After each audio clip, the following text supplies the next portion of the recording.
السلام عليكم. جاءنا اليوم سيارة هوندا بايلوت 2012. المشكلة في السلف.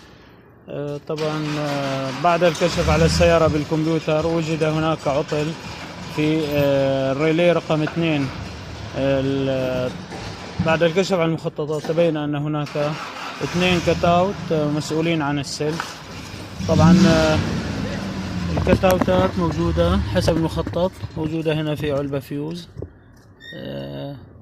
تم الكشف على الريلي رقم 2، وجد فيه عطل تم استبداله وعادت السيارة للعمل ولله الحمد.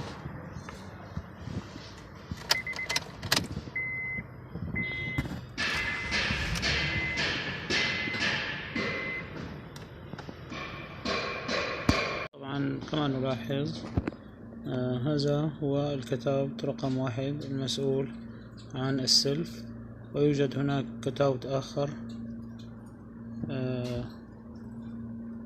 رقم 2. هذا هو،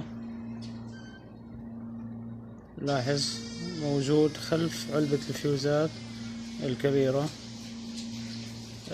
تم استبدال هذا الكتاوت.